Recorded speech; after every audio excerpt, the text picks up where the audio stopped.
रजनी को बचपन से ही पेंटिंग का बहुत शौक था।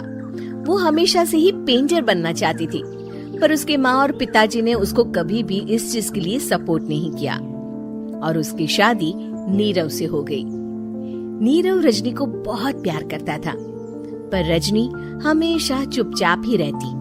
वो इस शादी से खुश नहीं थी। वो ये शादी नहीं करना चाहती थी।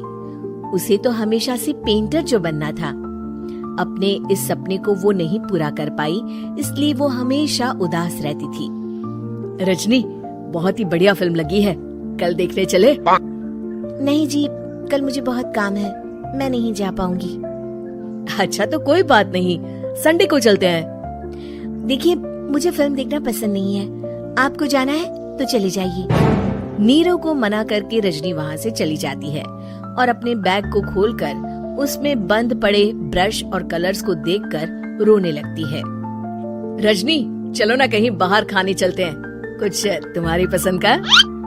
जी, मुझे नहीं जाना, मेरी तबीयत ठीक नहीं है। रजनी वहाँ से चली जाती है। नीरव को समझ नहीं आता कि रजनी उससे इतना दूर क्यों रहती है। वो जब भी उसके साथ वक्त बिताना चाहता है, रजनी कोई ना कोई बहाना बना देती है। एक दिन घर पर कोई नहीं था। रजनी घर का सारा काम जल्दी से खत्म कर लेती है। घर पर अकेले होने के कारण वो सोचती है कि वो आज पेंटिंग करेगी। वो अपने कमरे में जाकर पेंट ब्रशेस और कलर्स निकालकर जैसे ही कलर मिक्स कर रही होती है कि दरवाजे पर बेल बज जाती है। अब कौन आ गया इस वक्त? इतनी मुश्किल से तो मुझे पेंट करने का मौका मिला है। रजनी दरवाजा खोलती है तो उसकी सास अपनी सहेलियों के साथ खड़ी होती है और सब घर के अंदर आ जाते हैं। अरे बहू, सबको शरबत बनाकर पिला दे, बाहर तो बड़ी गर्मी है। जी। रजनी पेंट ना कर पाने से उदास हो जाती है।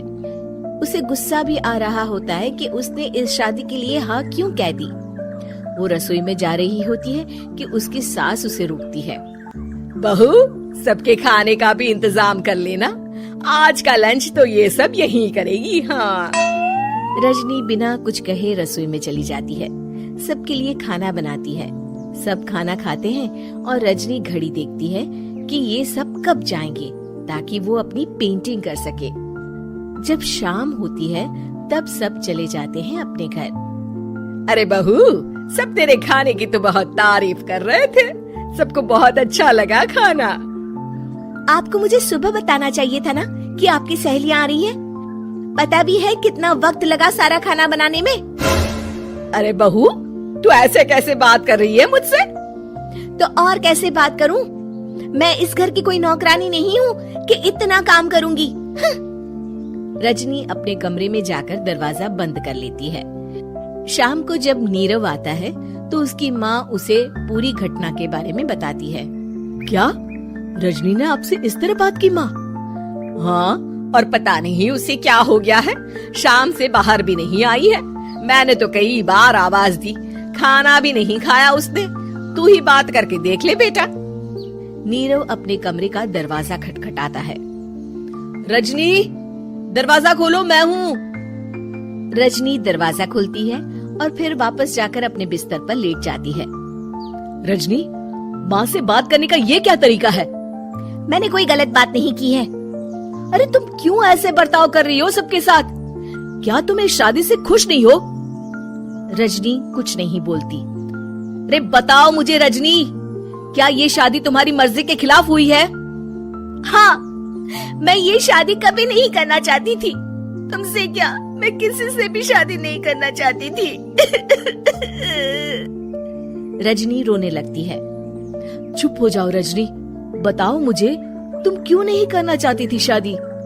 रजनी बेड के नीचे से अपने पेंटिंग्स, कलर्स, ब्रश, पेपर्स निकालती है।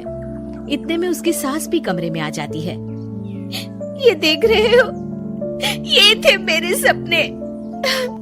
मैं पेंटर बनना चाहती थी, पर माँ पापा ने कभी सपोर्ट नहीं किया और मेरी शादी करवा दी। मेरे सारे सपने टूट गए। हर वक्त बस गुस्सा आता रहता है मुझे। मैं जानती हूँ कि आप लोगों की इसमें कोई गलती नहीं है, पर मैं क्या करूँ, मुझे समझ में नहीं आता।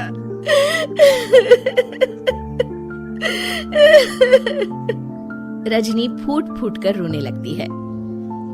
मुझे माफ कर दीजिए, आप दोनों के साथ मैं बहुत बुरा बर्ताव कर रही हूँ। अरे रजनी बेटा चुप हो जाओ तुम।